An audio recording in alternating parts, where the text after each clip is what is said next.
High বন্ধুরা। তো গতকাল আমরা কৃষ্ণনগরের বারোদোল মেলাতে গিয়েছিলাম। তো এখানে দেখো প্রায় সন্ধে হয়েছে, কেবল সন্ধে লেগেছে আর আমরা মেলাতে ঢুকেছি। তো মেলার গেটটা কিন্তু বেশ সুন্দর লাইট দিয়ে সাজিয়েছে। আর দেখো পাশেই কিন্তু প্রচুর দোকান বসেছে এখানে। তো ঘটের ওই মাটির ঘটগুলো পাওয়া যায় সেগুলোর দোকান, তারপরে ফুল, জিলিপি, বাদাম, কতই না দোকান। আর লাইট দিয়ে সাজিয়েছে। আমরা তো প্রতিবার আসি এই মেলাতে, আর প্রায় দুবারই আসা হয়ে যায়। এবারও কিন্তু দুবার এসেছি, তো এটা দ্বিতীয় দিন।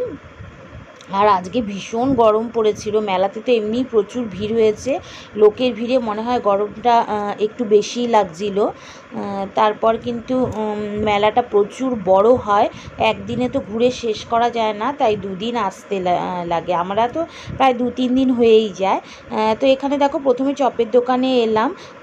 এখান থেকে পেঁয়াজি আর পাঁপড় ভাজা খেয়ে নিয়েছি।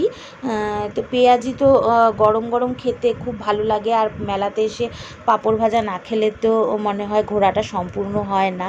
তো পাঁপড় ভাজাটাও বেশ ভালো ছিল। তো এখানে দাঁড়িয়ে দাঁড়িয়ে দুজনে মিলে খেয়ে নিলাম। আর তারপর আমি ওকে বললাম ভীষণ গরম লাগছে, এবার একটা আইসক্রিম খাবো। তো এখানে পাকা আমের আইসক্রিমগুলো না খুব টেস্টি। তো প্রথমে কাঁচা আমের যে টক গ্রিন কালারের আইসক্রিমগুলো হয়, তো সেগুলো খুঁজছিলাম, তো সেগুলো গরমে আবার শেষ হয়ে গেছে। তারপর পাকা আমের এটা খেলাম, এটাও খুব টেস্টি ছিল, আর গরমের মধ্যে তো খেতে খুব ভালোই লাগছিলো।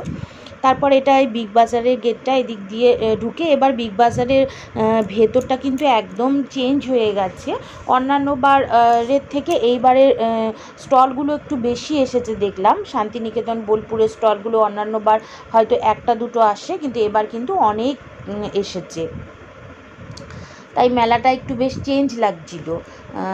তারপরে এখানে দেখো চড়ার সেই জিনিসগুলো, মানে অন্যান্য বার তো অন্যান্য জায়গায় বসে, এবার দেখলাম একটা মাঠের মধ্যে সমস্ত নাগরদোলনা, এই নৌকো, তারপরে বাচ্চাদের চড়ার জিনিস, এগুলো একটা মাঠের মধ্যে বসেছে। আর প্রচুর খাওয়ার যে দোকানপাটগুলো হয় এখানেই এসেছে।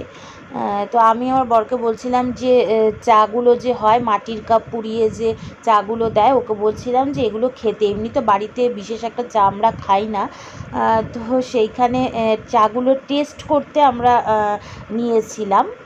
আমি ভেবেছি কী না কি মনে হয় টেস্টি চা হবে, এরকম মাটির কাপ পুড়িয়ে দেয়। তো খেলাম, খেয়ে আমার কাছে মোটামুটি লেগেছে। তো দেখে আমি ভেবেছি মনে হয় ভীষণ টেস্ট হবে, সবাই খায়। তো এমনি চা কম খাই বলে এতদিন পর্যন্ত আমি খাইনি, কিন্তু আজকে হঠাৎ ইচ্ছে হলো তাই খেলাম। তো মোটামুটি ছিল, আমার কাছে খুব ভালো লাগেনি। তো তারপর দেখো এখানে পানের দোকানে এলাম। তো প্রতি বছর এই দোকানটা থেকে পান খাই। মিষ্টি পান কিন্তু খুব ভালো বানায়, একদম মিঠা পাতা ছিল, মানে মুখে দিতে দিতেই শেষ হয়ে যায়, খুব ভালো ছিল পানগুলো। তো আমরা এখান থেকে নিয়ে নিলাম পানটা, আমরা যাওয়ার সময় পরে খেয়েছি। আর তারপরে লস্যি খেলাম, আর এই দিক দিয়ে চিকেন মোমো খেয়েছি।